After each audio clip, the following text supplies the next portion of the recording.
What are the potential advantages and potential disadvantages of a virtual organization? The potential advantages are being able to work from wherever you want, whenever you want. You don't have to go to a building.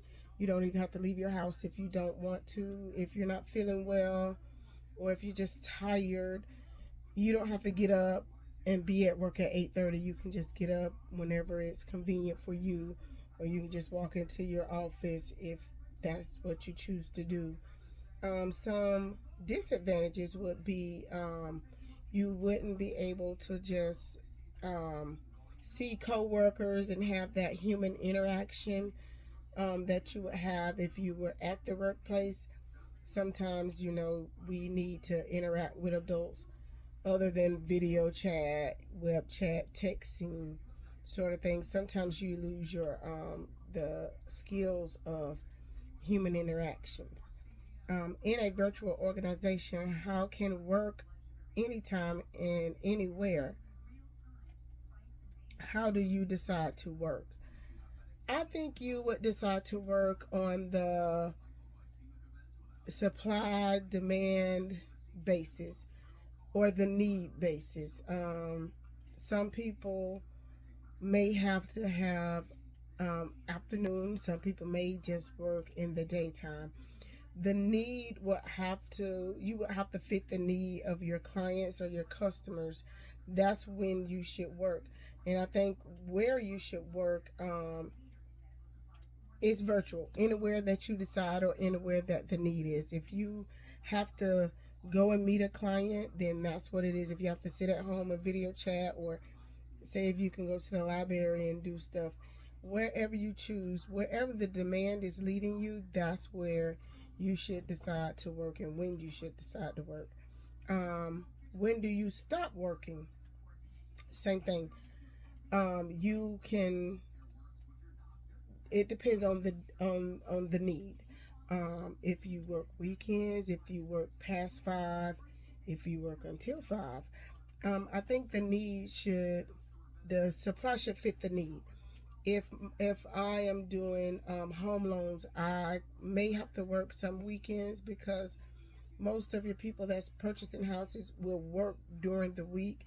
Sometimes they're not able to talk during their work week, so that may push my time a little bit back into the evenings or on the weekends. Next question: do you think you would thrive in this type of environment? Why or why not? I could. I do. Um, I do enjoy. I do to a point. I do enjoy working virtual, especially when I worked State Farm. I enjoyed how I'm working from home, working remote. I could deal with my kids. I could do certain things like I have a dad that's on dialysis, so it gives me time to arrange my day. Now, sometimes it was kind of hectic when I have my claims that are in the state of Washington and they're on that 3 hour um, delay from us, that time zone delay. So that would mean sometimes I'm working a little later, or I'm missing calls. They're missing my calls because they're asleep. I'm missing their calls because I'm already off. So it's just some days I have to work a little later. Um, so it just depends. I would thrive because I'm okay with working over long as I can satisfy my customers. Number two, do you think making employees happier at work is a good way of motivating people? Absolutely. If your employees are not happy with the job they're doing, they're not doing a good job. They're not working to the best of their abilities. They're not putting their all, their 100% into their job. They're just doing whatever they can to get by. Sometimes it works, sometimes it will not work. Most times it's only gonna work for so long. Um, Please explain why when I did. When would high satisfaction be related to high performance? I think that goes hand to hand. If you want to satisfy your customers, you want those excellent, superior reviews. Your employees have to work to the best of their abilities.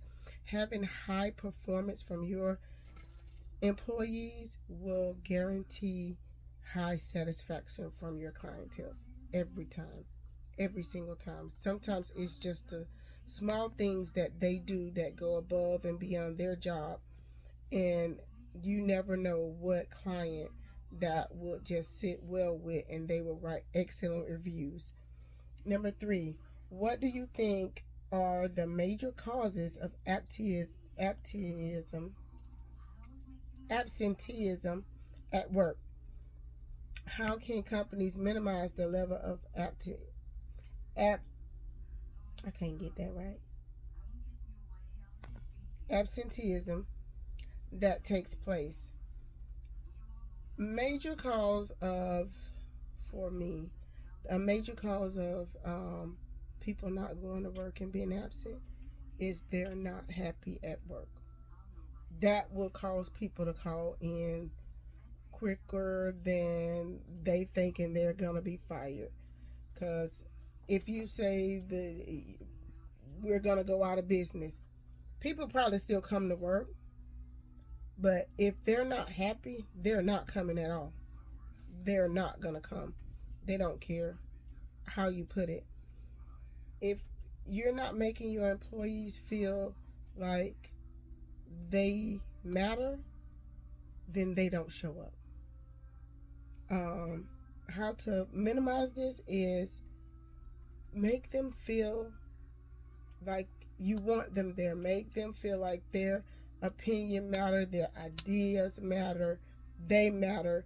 This is a family, because most of us, just be honest, most of us spend most of our days at work.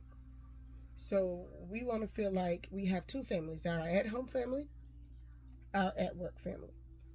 Number four, do you believe your own happiness at work is in your hands? Sometimes I do. I do. Um, there's no perfect job. There's no perfect boss. There's not perfect employees. At some point, you're going to bump heads. But your happiness, your true happiness, is within you. I can't, if I'm upset with somebody, it's not their job to come back and make me happy. We can talk about it. We might not never agree, but my true happiness lies in my hand. Next question. What have you done in the past or are doing now to increase your own satisfaction at work? Some days I have to stay to myself because I know I might have an issue with somebody else. And I know if I'm out and about and I see that person, my day might not just go well.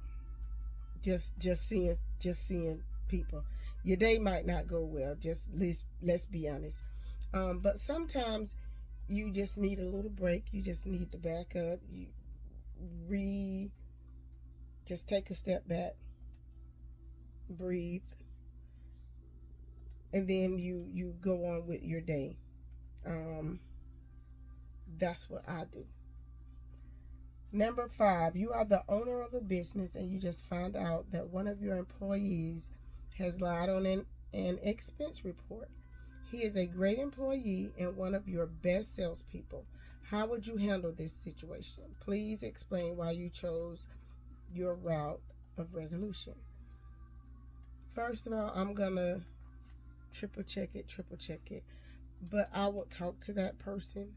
And I'm going to just lay out the facts. Hey, this doesn't match up with this.